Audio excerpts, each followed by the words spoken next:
Amateur Traveler, episode 853. Today, the Amateur Traveler talks about sea lions and whales, windsurfers and hot springs, deserts and desserts, as we go to Baja California Sur in Mexico. This is Chris Christensen from Amateur Traveler. Let's talk about a road trip in Baja California Sur. I'd like to welcome to the show Rebecca Agiewich, the Ambivalent Part-time Expat, and you can learn more about her at her Substack page, which is rebeccaagewich.substack.com. If you want to know how to spell that, I'll be putting that in the show notes. Rebecca, welcome to the show. Thanks very much, Chris. And Rebecca has come to talk to us about the southern part of the Baja Peninsula in Mexico. That's right. Rebecca, what's your connection with Baja Sur? Well, the past couple winters, I have spent about 2 to 3 months down there each year. So I have gotten to know the area pretty well. And each time I go, I discover more things about it. Excellent. And why should someone go to Baja Sur? Someone should go to Baja California Sur for the beautiful nature and outdoor activities that are available, especially if you're interested in water-related activities. So we're talking diving, snorkeling, sailing, fishing, swimming, boat tours, and seeing all kinds of marine life. And also on the Sea of Cortez side, although now it's called Gulf of California because Cortez has been canceled. Not sure if you're aware of that. Okay. It was called that when I was a kid, so it's come back and forth. Oh, really? Yeah. So on the Gulf of California side, especially, you have this amazing and unique juxtaposition of the sea on one side and then the desert on the other side. And it's so striking and so austerely beautiful. And that's why I think people should go. I remember flying down there and just the contrast from the plane of the blue water of the Gulf and the very desert-like landscape, the rugged browns and other colors, really was pretty stunning just flying down there. So, yeah, the water's a gorgeous color. Oh, and I forgot to mention that there is great food there, especially seafood. Okay, excellent. What kind of itinerary are you going to recommend for us? So what I'm going to recommend is a driving itinerary from Cabo. So flying into Cabo. And then doing... So we're all the way at the southern tip. Yep, all the way at the southern tip. And from Cabo, I'm not talking about Cabo at all because I haven't spent a ton of time there. And my focus with this itinerary is really on outdoor activities and adventure. There are plenty of those to be had in Cabo, I'm sure, but I'm more familiar with other areas. So this itinerary takes you from Cabo San Lucas, where you fly in and you can rent a car. And then you drive northeast to a place called Cabo Pulmo. Cabo Pulmo is a national park and a marine reserve. And spend 2 nights in Cabo Pulmo. So you can spend one day doing water activities there, if the weather permits, diving, snorkeling. It's a famous reef there. And then on the third day, heading north and then a little bit south to a town in the Sierra de la Laguna Mountains, and this town is called Santiago. And from Santiago, you can do incredible day hike. There's multiple options there, but I'm going to tell you about a specific one I think you should do. Okay. And that'll be just a day trip on your way north to La Paz. And La Paz is the capital of Baja California Sur. It's a busy port town. It's very picturesque and much less touristy than Cabo, but still with a lot of amazing things to see. And then, so I'm going to say the 3rd, 4th, and the 5th nights in La Paz with options for some side trips. And then before heading back to Cabo, spend a couple nights. So now we're heading back south in the town of Todos Santos on the Pacific side. Excellent. You're starting us then in the south, so why don't we do it in the order that you presented it. So you're flying into Cabo, and then we're driving up to the national park, and I don't know that one. Yeah, so that area, Cabo Pulmo, has a very vibrant reef. It is one of only 3 coral reefs on the west coast of North America, and it's the oldest one. And it's very well known for its diving and snorkeling. And it's also got really interesting background. And this area used to be depleted from overfishing and from pearl diving. And then in the 80s, a university in Baja California Sur began to visit the community and work with the local families to study and protect the area. And there was a big turnaround here. They convinced the local people, and they all worked together to turn this into a place where they preserve the marine life and make their living out of tourism rather than fishing. And there might still be some fishing that goes on there. I'm not sure. But it was in 1995, they petitioned the government to protect the area, this coalition of people. And it was designated a UNESCO World Heritage Site in 2005. So the town now mainly supports itself through tourism, and it's just a big success story in the world of conservation. Okay. And we're really not that far from the Cabo area. No, not at all. And you can probably get tours to go there out of Cabo San Lucas if you prefer to do that rather than drive yourself there. The drive is pretty easy. I haven't actually done that drive. I've driven to there from the north, and it does turn into a dirt road past the town of La Ribera, but it's generally most cars can do that. Okay. It's good to check on the road conditions, and I have some resources to tell you where you can check on that, but most cars can do that drive. You just got to take it slow. Is there a time of year you're going to recommend? We're getting hot summers, but of course dry summers where we're not going to run into mud in our dirt roads or such. So when are you going to recommend we go? Yeah, so with Cabo Pulmo, the best time of year for diving and snorkeling is summer and fall. So they have the best visibility. However, if you're taking a trip to Baja California Sur, it's going to be pretty hot in the summer. And so you have to figure out what's your priority. You can dive there any time of year, but in the winter, December, whatever, through April, you're going to get really possibly windy conditions. So you have to be a little bit flexible. And if diving is your priority, diving and snorkeling, you really need to think about that and plan the best time to go. And that might be summer or fall. Okay. Yeah, I think our one trip down there was in winter, Yeah. but we were going to see the whales, the mother and baby whales a little further north from your itinerary there. And then when you're diving in a wetsuit because the water is deep and cold. Yes. I think there's plenty of places where you can just go yourself and you can snorkel from the beach. Caveat is that when I went there, I didn't snorkel there because it was pretty windy. And so I just did some hiking around there. There's not like a ton of trails, but there are several miles of trail that are quite beautiful where you can hike up above and get great views of the ocean. And it's really pretty. But I think there's plenty of places you can snorkel on your own, and there's outfitters there as well. Okay. So we're there mostly for the marine life? Because it's a national marine park. I would say you're there mostly for the marine life, but I really enjoyed myself when I went for a weekend and just hiked around because it's beautiful. And you definitely don't go there for the nightlife. It's a very small community and just very peaceful. Okay. And most of the lodging is just right there close to the beach. And there's nothing too fancy, but yeah, just a very relaxing place to go. And I'm surprised it's not on my radar. It is a UNESCO World Heritage Site. It wasn't on my radar until I talked to people who spent time down there. Right. Yeah, so that's a great thing. You go to a place, you only know things that are on the tourist radar, really, and then you find out more. Excellent. Okay. So we've gone to Cabo Pulmo National Park. Anything else we want to do there, or are we moving on? Yeah, you'll probably, if you're driving from Cabo, you probably won't get there till the afternoon. But then you'll want to spend the next day, like in the morning, diving or snorkeling. So then, the next day you'll take off will be day 3 of your trip after 2 nights in Cabo Pulmo, and you'll head towards Santiago. And Santiago is in an area called the Sierra de la Laguna mountain range. And this area was not on my radar at all when I traveled to Baja California Sur a couple years ago, because when you think of Baja, you think of the ocean.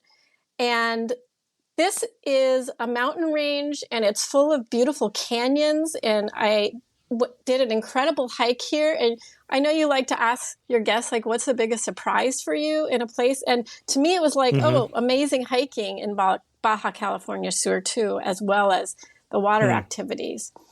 And this area has a lot of endemic species, and it's been called an ecological treasure house.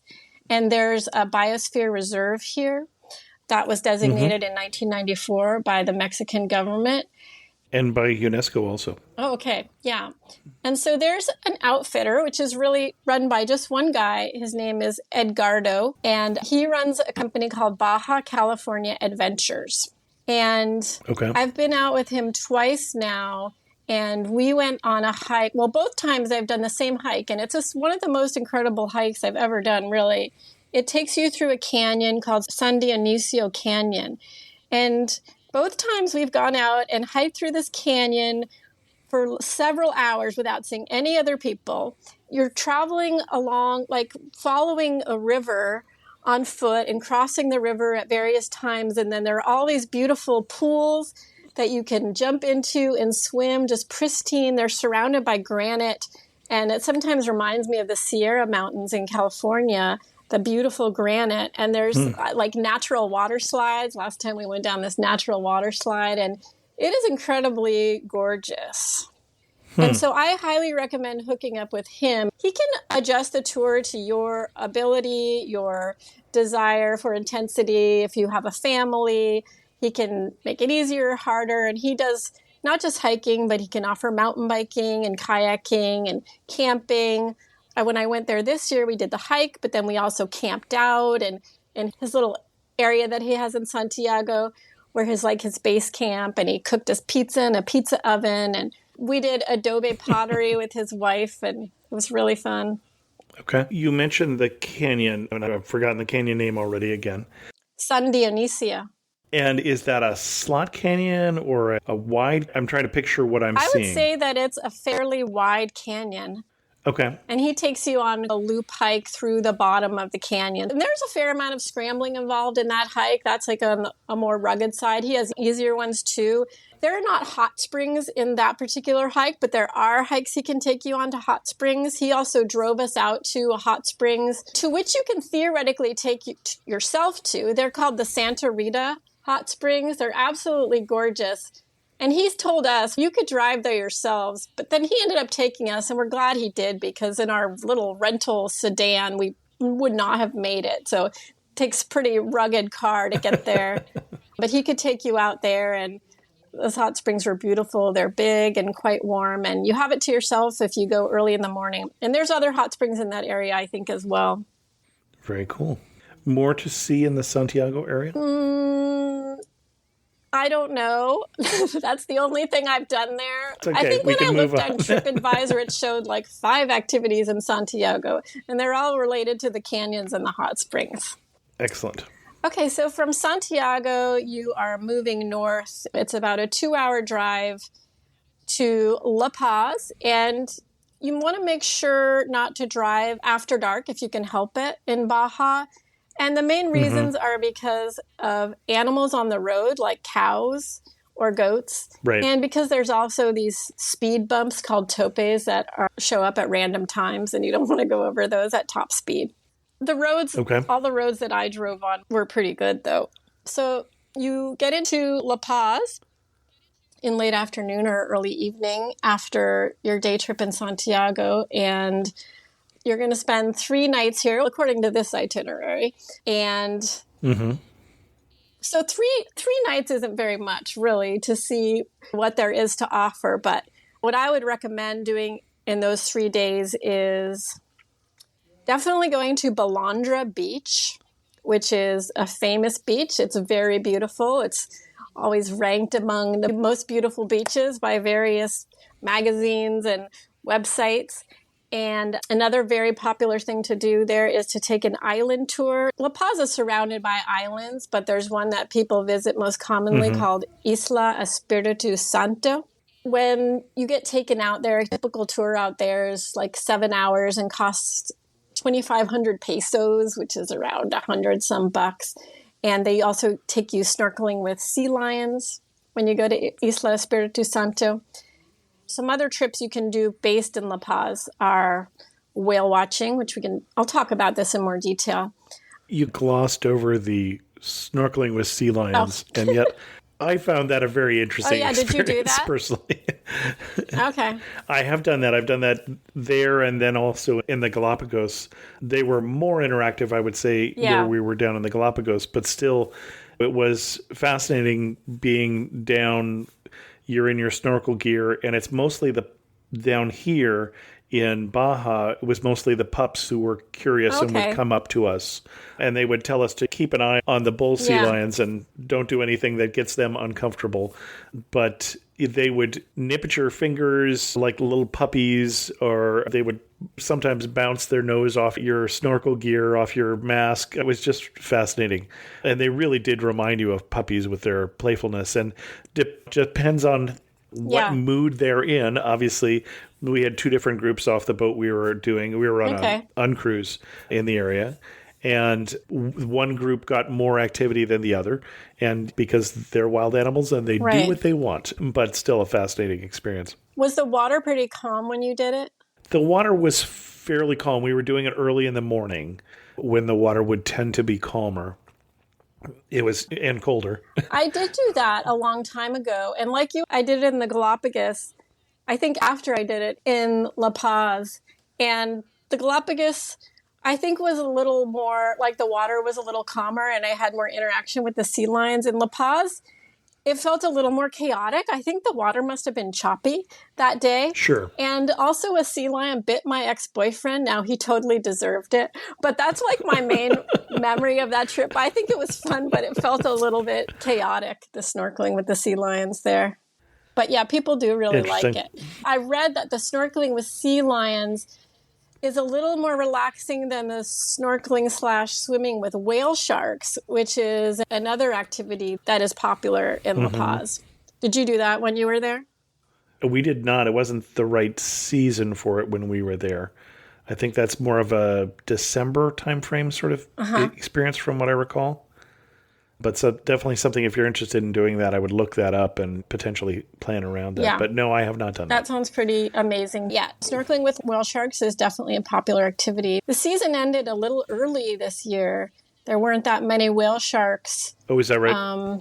Yeah, when they normally, and I'm not sure if that's going to become a regular thing, and they were trying to figure out what had happened to the whale sharks this year. So we'll see what happens with that next year. Yeah, I know when we were trying to time our trip, you couldn't do both snorkel with the whale sharks and then go up to the Mission Bay, I think it is, and go out on the boats and meet the gray whales and the pups, or their calves, because it was two different seasons. One was just after New Year's and one was just before. And so you just needed to, as with any itinerary, determine what it is that you want to get out of it and then figure out what the best is for that. And then I want to talk about La Paz itself, but just as far as like other activities you can do around there. So whale watching, the season for watching whales is between January and March. And the gray whales are migrating down to Baja and they're breeding down there. And there's several places to go see them.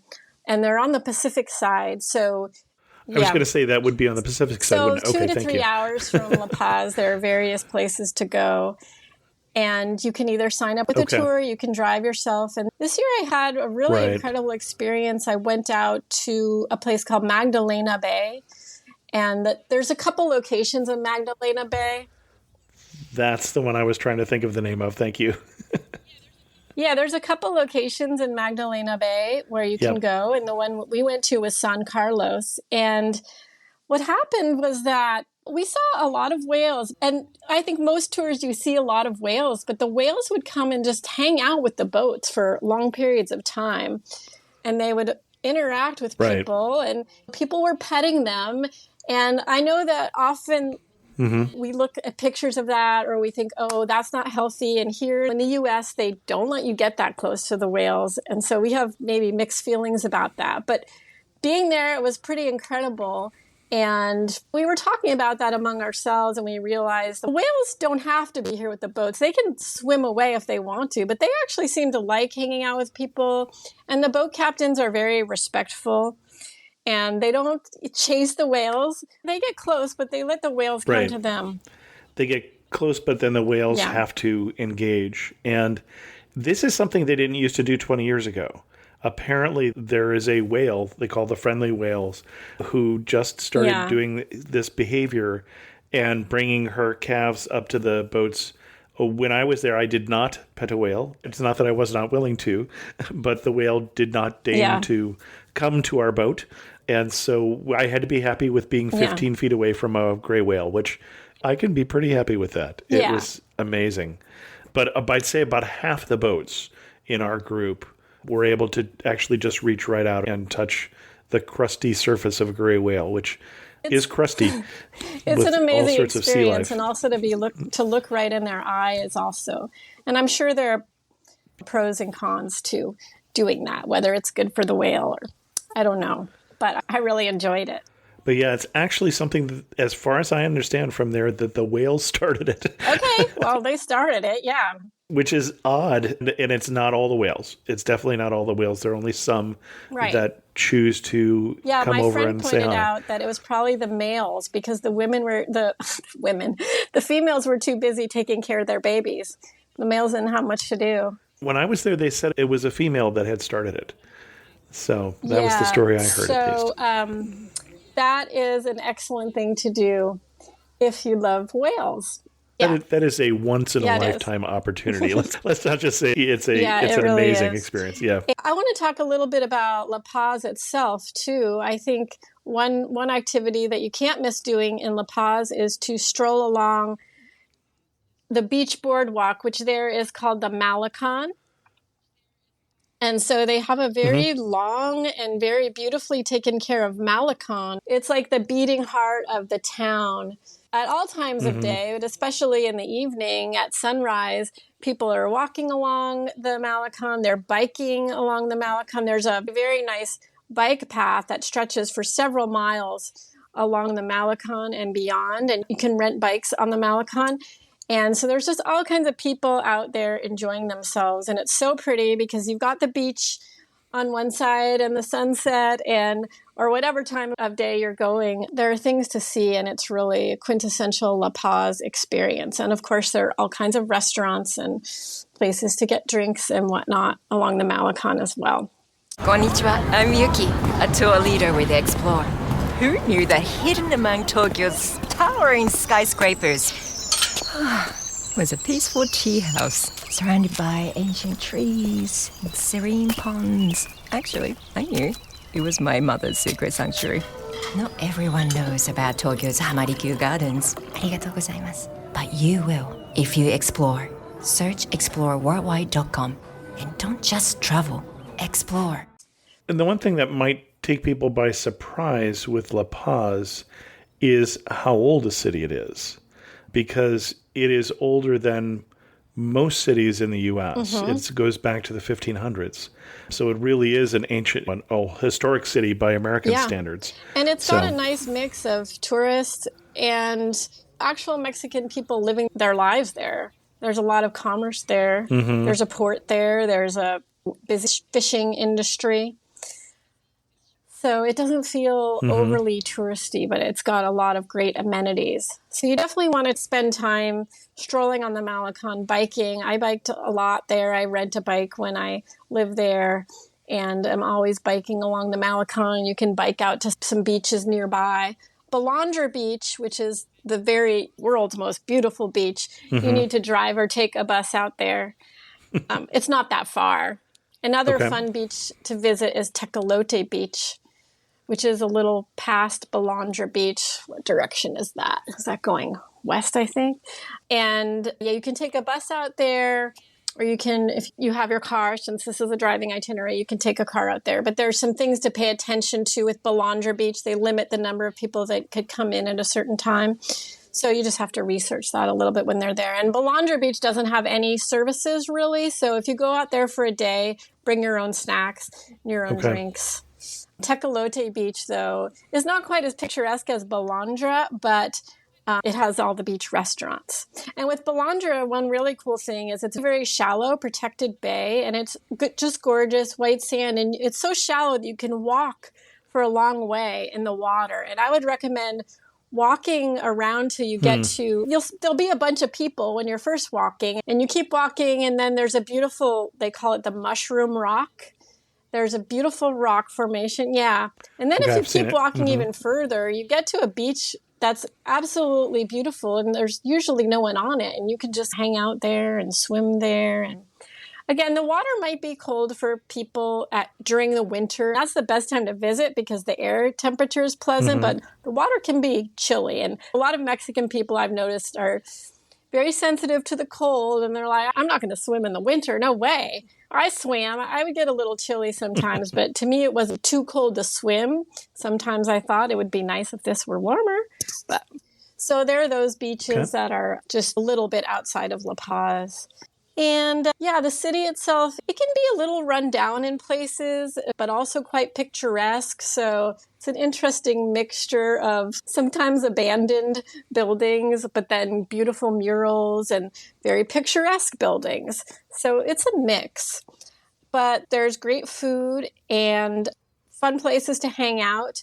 Some of the places that I like to eat are, again, you should definitely eat seafood. And a tip I want to give you is Baja is famous for its fish tacos, right? But one thing to know is that you can really only get fish tacos during the day, not at night. Oh. As a rule, the fish taco places close early in the day. And one place that people really like to eat fish tacos is a place called McFisher's. They have all kinds of exotic That doesn't sound particularly There's all Spanish, kinds of exotic tacos on that menu. And I actually don't even eat seafood that much normally. I do eat it in Baja, though, because it's so fresh. And so that's a favorite place for people to eat fish tacos. And then you also see a lot of little stands that just pop up in the evenings, little seafood stands where you can get ceviche, and clams are also very popular to eat. So if you're in the area of the Malecon, you'll see these little stands like off the Malecon in various places. I don't really eat clams, so I don't have a particular one to recommend. I did eat raw clams on a boat ride that I took, and I'd never have to repeat that experience. I just did it just to say I did. But the captain had just dived for the clams, and we ate them. But they're very popular in La Paz.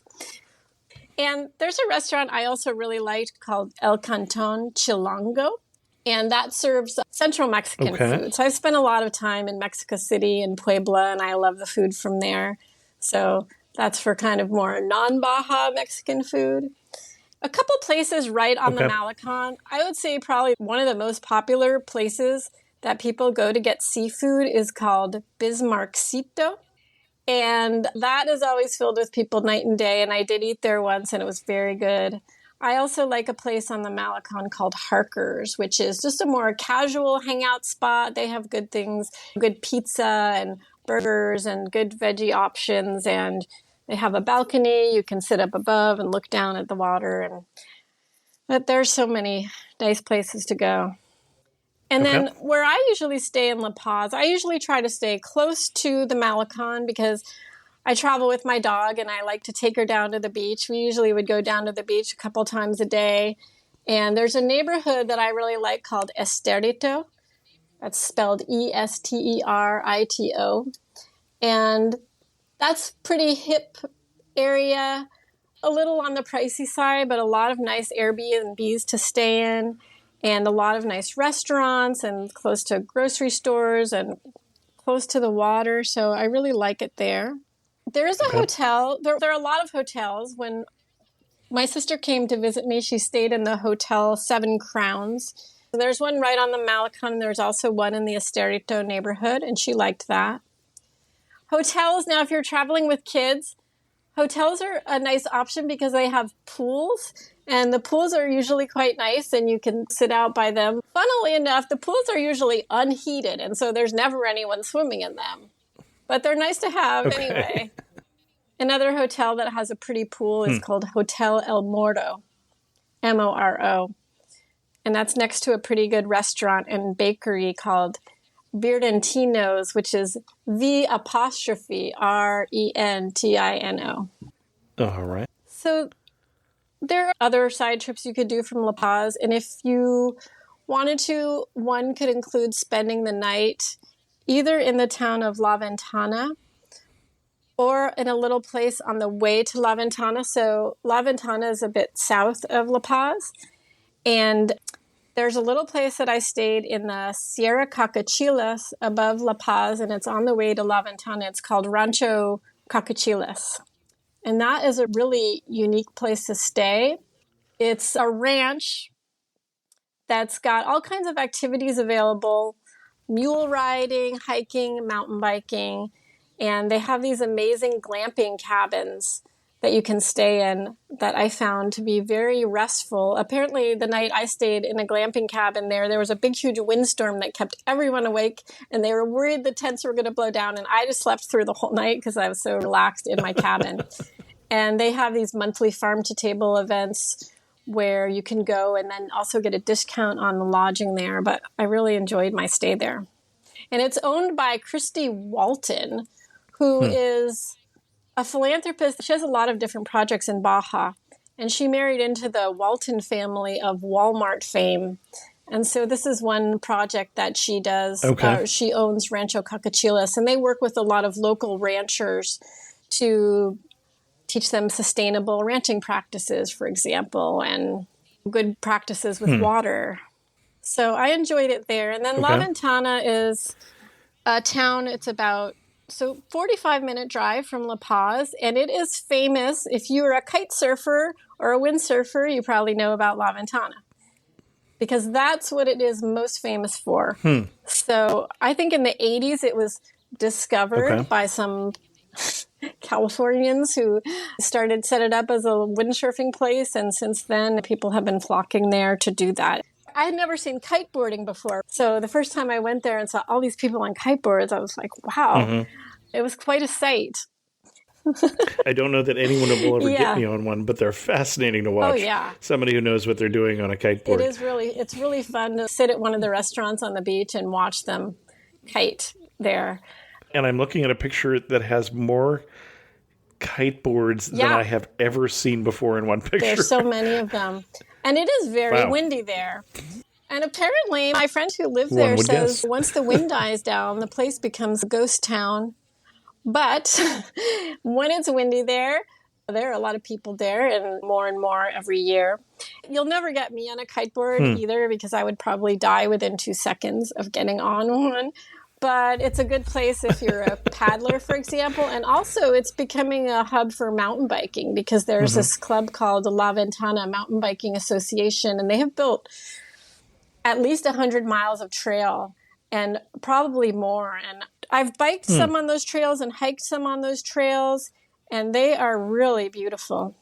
And there's a trail I really like that I would recommend if you like hiking, and it's not hard at all. It's just a lot of bang for your buck. It just parallels the water and goes up on some cliffs above and then down to a beach, and it's called the Punta Gorda Trail. I really like that hike. And also at the base of the Punta Gorda Trail are some really unique hot springs that the hot springs come out when the tide is low. And so people have to dig them out. And then there's all these little pools, and they're very hot, actually. Some of them are scalding. You have to put your toe in them before you go in, or you could really burn yourself. But those are really unique. And I've never been the one to have to actually dig the hot springs out. So I don't know how hard that is. I've always just gotten there when people have already dug them out. I've only seen that one other place, which was Hot Water Beach in the North Island of New Zealand, where the hot springs are literally under the wet sand. It's a really unique experience to sit in those and just be at the edge of the ocean like that. So I really enjoyed that experience. And then there are lots of good places to eat in La Ventana. One place that I really like is called Las Palmas. And that place has some of the best margaritas that I've ever had in my life. Some of the strongest, too. And really good seafood. If you decide to stay in La Ventana itself, there's plenty of Airbnbs and a really unique hotel called Hotel Nomada. That's actually in El Sargento, which is a town adjacent to La Ventana. And that's a very pretty hotel with each standalone unit is its own little house that's decorated in some different theme, like a Morocco and Africa and maybe India. Okay. So that's La Ventana, possible side trip or possible overnight from La Paz. And after 3 days exploring La Paz and the beaches near La Paz, possibly going whale watching, possibly doing a tour to Isla Espiritu Santo, snorkeling with sea lions, whale sharks, walking on the Malecon. And then you head down on your way back south to a town called Todos Santos. And Todos Santos is in the foothills of the Sierra de la Laguna Mountains, and it's on the Pacific side. And so it's got a whole different vibe and climate than La Paz does. It's different in one way also because it's a lot more touristy. It's got a lot more kind of purely tourists, whereas La Paz has a lot more Mexicans. At least my friends who live in Todos Santos are telling me that. And, and they say that big busloads of tourists come in from Cabo every weekend. And my friend who lives there described it as being a little bit like Disneyland. And are they going to visit the Hotel California? And, oh yeah, there's a Hotel California there. I went there. I remember it being nice, but it's not really the hotel that was talked about in the song, was it? There is debate about that. It's being associated with it, but but it is part of the pilgrimage, I think, to Todos Santos, as I understand. Yeah, there is debate. Anyway, Todos Santos has a very cute town, very charming, lots of shopping. It's an easy place if you're an English speaker because it's just more geared towards tourists a little bit. There's still an active fishing industry in La Paz. And there's a fishing beach called Punta Lobos, which is fun to visit. There's some nice hikes that go from Punta Lobos. And I had a sort of a quintessential Baja moment there. I was camped out nearby and we bought a fish from one of the fishermen coming in and then cooked it right there in our camp. And I had never done that before. And it was so good. Even though we had no ingredients, the fish was just so fresh that it tasted delicious. And there's some beautiful viewpoints. You can hike from there, and you can also just hike a long way along the beach. But it's also that right at Punta Lobos, it's a little indicative of what's going on because they built a fancy hotel right there. And the fishermen who use that beach have been pushed off to one side, and there's just a little parking lot where they can go. So this is a sign of what's going on there. There's different beach areas you can hang out at in Todos Santos. And one of my favorite things also that I did last time I was in Baja was to go to Todos Santos and go to a kind of beach restaurant called the Green Room and watch whales from the shore while having drinks and delicious food at the Green Room. And you can see so many whales from the shore in Todos Santos in the season. It's just amazing. Almost anywhere you go, you just see a parade of whales. Yeah. Yeah, because you are back on the Pacific side again. But I hadn't been aware. I had been to Todos Santos before, but I hadn't had that experience of seeing all those whales from the shore. And I really enjoyed that. And it's even better watching whales when you have a glass of wine. As so many things are. So I enjoyed that experience eating at the Green Room. It's best to make a reservation there if you can. Like so many places in Mexico, businesses in Mexico use WhatsApp to communicate. So that's a messaging app that people use there. And I think they take their reservations over WhatsApp. And then a place I stayed last time I was in Todos Santos was called the Cerritos Surf Town Hotel. And that had little cabanas right on the beach. And it wasn't even that expensive for that kind of lodging. It was maybe $100 a night. And Todos Santos is more expensive than La Paz, and Baja in general, I think, is more expensive than mainland Mexico. But I really enjoyed that hotel. I liked being able to see whales right from my room. There was a very good restaurant at the hotel and other good restaurants on the beach there. So I would definitely recommend that place. And Todos Santos just has a lot going on. You can surf there. There's a lot of live music. There's breweries. There's yoga and meditation festival. And I listened to your older episode on Baja. Your guest referred to it as being like Santa Fe. And I read another description of it that described it as Taos, like Taos. So Interesting. I don't know. I guess it has a little bit of a New Mexico vibe. Maybe because of its artsiness. That's probably what Yeah. people were making the comparison with, I would guess. So that's Todos Santos. And after a couple nights there, unfortunately, it's time for you to go back home. And when you're driving to the Cabo airport, be careful because my sister, after visiting me, was going back to the Cabo airport and she accidentally went to the wrong airport. So apparently there's like a military airport in Cabo. And if you just are setting your GPS and not paying attention, then you might accidentally go to the wrong airport. But luckily she made her way to the right airport and got her flight. I would guess they would not let her take off a flight from that airport. Excellent. We've done the loop here. Anything else we want to tell people about Baja Sur before we get to some of our wrap-up questions? Oh, gosh. Well, I had to leave out some favorite places in Baja Sur, California Sur. Can I quickly mention those? Absolutely. Okay. So in a week, it would be pretty hard to go do this, but if you skip some of the things in the itinerary, you could also go a little further north to Loreto, which is about 4 hours driving north from La Paz. And Loreto has also some beautiful islands that you can take tours out to, and it's got some good food, and it's a cute little town, and it's got a historic mission. And then just a little bit even further north of Loreto was one of my favorite places that I visited in Baja California Sur, which is the Bay of Concepcion. And so last time I went to Baja, I road tripped down from California, and we stopped and camped at the Bay of Concepcion and ate amazing seafood there. And it's just such a beautiful bay. And of course, there's a lot of water activities you can do there. When I was driving back up, I stopped at just some random beach and had huevos rancheros on the beach, and it was so delicious, and I really enjoyed it. I was like, ugh, I'm going to miss this. So I really love that area too, but a little too much for a 1 week itinerary. Okay. Good to know, though. If you got a little more time. And then also another thing that I wished I had done was there's a town called San Ignacio, which is inland, and there's a lagoon there that's great for whale watching. And there's also some cave paintings there that I would love to see. Oh, interesting.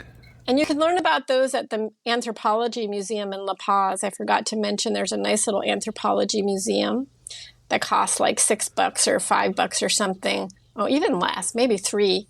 And there's a free art museum in La Paz. But yeah, I would like to see the cave paintings next time I go. And you can take various types of expeditions to see the cave paintings. You can go on your own, or you can take a mule trip there, or overnight camping, all kinds of options for that. Okay. Good to know. As we get to some of our wrap-up questions, you're standing in the prettiest spot in Baja California Sur. I don't always remember to put the California in there.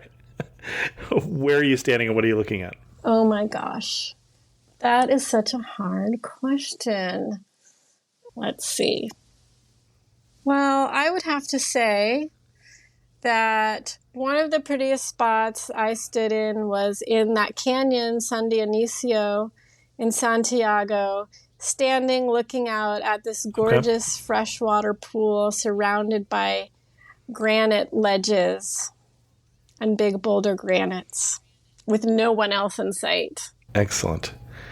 One thing that makes you laugh and say only in Baja California Sur. Let's see. One thing that kind of surprised me is that hot dogs are extremely popular in La Paz. They sell hot dogs on the street, yeah, and apparently they're quite good. I'm mostly vegetarian, so I don't eat the hot dogs, but they come highly recommended. We've talked about Mexican hot dogs recently on the show in San Diego, and they are quite good, but did not know it would be a La Paz thing. Okay. And if you had to summarize this region in just 3 words, what 3 words would you use? Let's see. Gorgeous, with lots of unexpected treasures. Okay. That is gorgeous. Not 3 words, but treasures. Okay. Natural treasures. Friendly people. Got it. Gorgeous treasures friendly. Excellent. Our guest again has been Rebecca Agiewich. And Rebecca, your Substack is really where we're going to find your work. So I guess it's not so much that you need to give me a link to your best work, but we'll just subscribe to your Substack and then we'll be on your mailing list. I think is the way it that is works. free to subscribe to. Excellent. And do you have a particular Substack that you have written recently that we would enjoy? Well, I did write about my solo road trip back from La Paz to Seattle. Or I live in Bellingham, Washington, just north of Seattle. So I wrote about that. And my pug, Millie, is always prominently featured in my blog. She's my comic foil. So I wrote about our road trip back to Seattle, which I had never done a road trip like that by myself, something quite that long. And I was quite nervous when I first drove down the Baja Peninsula. I did that with a friend, but then I knew what to expect. And so it was pretty empowering that I did it myself on the way back. And we've been talking about Baja California Sur being south, in case people didn't figure it out. But we've got a smart group of people listening here. But the peninsula itself is almost as tall as the state of California. I think it's not quite as tall, but you've got a fair amount of length before you even get up to the U.S. if you start way down in Baja. Excellent. Thanks so much for coming on Amateur Traveler and sharing with us your obvious love for Baja. Sure thing. Thank you. A special thanks to the patrons of the show who help support Amateur Traveler financially for as little as $5 a month. They get the episode early, no ads version of the episode, and a monthly Zoom call with me and my everlasting appreciation and thanks. If you're interested in becoming a patron of the show, go to patreon.com/amateurtraveler to learn more. I heard from John from Toronto on the recent episode we did on Toronto, who said, I really enjoyed Aaron talk about my adopted hometown. Like Aaron, I moved here from Ottawa and have come to really love the city. A couple of minor corrections. Aaron spoke about the Toronto, I don't know if I should say Toronto or Toronto, sign at Old City Hall, one of Toronto's oldest buildings. Old City Hall is across the street from New City Hall, and that is where the Toronto sign is. The Bata Shoe Museum was built by the Bata family, who made their money making shoes. Bata brand is sold worldwide. Casa Loma was built by Sir Henry Pellet, who went broke building the palatial home. And I disagree with Aaron's comment that downtown Toronto doesn't have much to offer. There's so much, including the St. Lawrence Market, amazing restaurants, and the oldest buildings. Very vibrant, as so many condominiums have been built in the core, with tens of thousands now living downtown. Personally, I would avoid Yonge Dundas Square and the Eaton Center, very touristy and offer nothing that one wouldn't see in a mall anywhere else. Agreed that the neighborhoods are the best to visit to experience the city. The beaches is another one. Lots of other great museums to visit, including the Art Gallery of Ontario and the new Little Canada Museum near Yonge Dundas Square, perhaps the only reason to go to the area. Aaron also didn't mention Toronto's PATH system, a huge underground system connecting 75 buildings and more than 1,200 stores, restaurants, and services. Best to visit during the workday, Tuesdays through Thursdays. You can go from Union Station to the Eaton Center and beyond. Also fun to visit the Yorkville neighborhood, which is full of high-end stores and good restaurants. So much to see and do. I knew some of what John said, including the PATH system, although as a non-Torontonian, I got very lost in the PATH system, as I recall, and I think I find the PATH system to be more helpful in the wintertime when I don't really want to go out into Toronto's weather. But thank you so much, John, for your contribution. And with that, we're going to end this episode of Amateur Traveler. If you have any questions, send an email to host@amateurtraveler.com, or better yet, leave a comment on this episode at amateurtraveler.com. And thanks so much for listening.